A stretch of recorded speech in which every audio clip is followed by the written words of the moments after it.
T Armstrong is a former CIA official who served in Havana. He joins us now from Arlington in Virginia.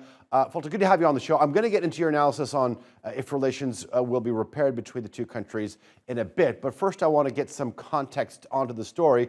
What do you think made the United States think that there were foreign powers causing this outbreak among U.S. officials in Cuba? Great question. I think that the overwhelming driver of the initial conclusions and allegations were political. The individuals who had suffered some sorts of symptoms in Havana immediately jumped to a conclusion that had a very strong policy and political implication that the rest of the bureaucracy couldn't push back against. And it then led directly into policy processes here in Washington, D.C., where the Trump administration used it as an opportunity to reverse an Obama policy, the policy of normalization of relations with Cuba.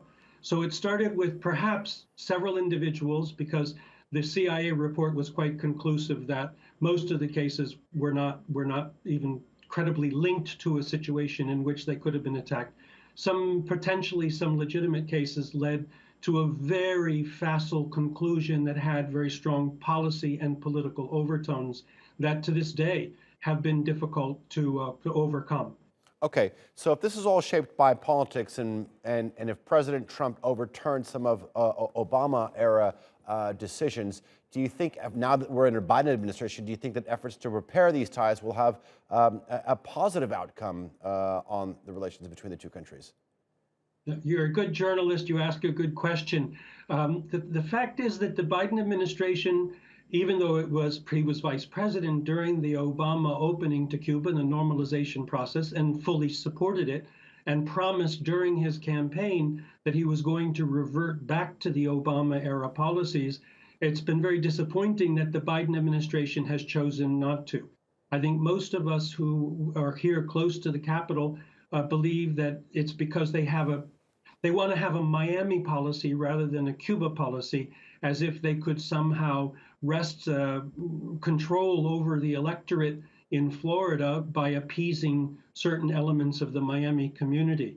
So it's been very disappointing that the Biden people haven't changed the policy, even though the policy of normalization was leading to forms of engagement that anybody could have documented, and we certainly did, was having a positive effect on the bilateral relationship, but also on the Cuban people who we said that the policy was focused on, and the Biden people claim to. But at this point, we actually are in a situation of the Biden administration trying to, as we say here colloquially, out-Trump Trump. And that's really going to be very difficult. Okay. I mean, whether Washington has a Miami policy or a Cuba policy, the reality is this has damaged relations. But now we're seeing Cuba sort of making the first move here and say, hey, let's restore diplomatic relations. Talk to us a little bit more about how exactly Cuba has been affected from the severing of the relations with its northern neighbor, the United States. Right. Relations haven't been severed. It's a technicality, but just so that your viewers and listeners know, it's not that we suspended the bilateral relationship. We simply nearly closed our embassies, and we forced the Cubans here in Washington to nearly close theirs. So we went to skeletal staff, which means, of course, the embassies aren't functioning, even though diplomatic relations have remained in place.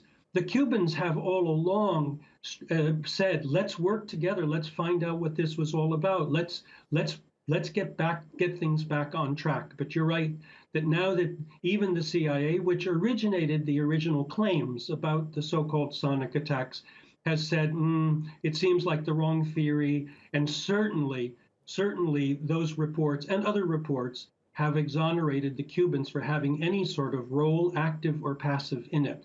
So you're right that now seem to be the time to go back to the normalization process. But that's where the political factors come in. And it seems like the Biden administration just isn't prepared to.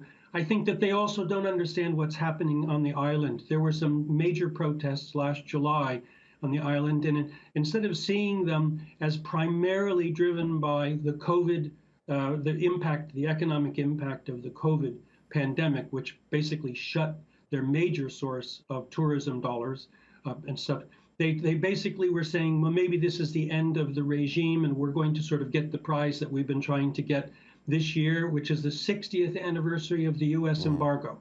All right, so you're saying this could be a misassessment from Washington. How do you see relations sort of shaping up in the future?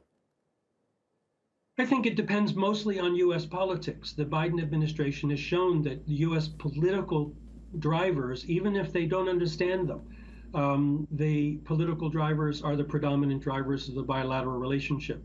The Cubans, for their part, would love to get back to the normalization process.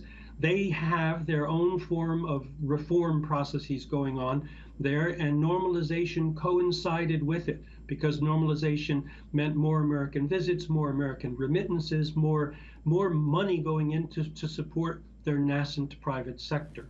But the Cubans, having seen that even the Biden administration is unprepared to go back to its own policies during the Obama administration, that they're prepared to go it alone again, which is sad because here you have a country that wants to make some changes, that wants to work with us on things of mutual interest, but the United States is the one that's closed the door to it. All right, Fulton Armstrong, thank you very much for coming on the News Hour. I do appreciate the analysis. Thank you.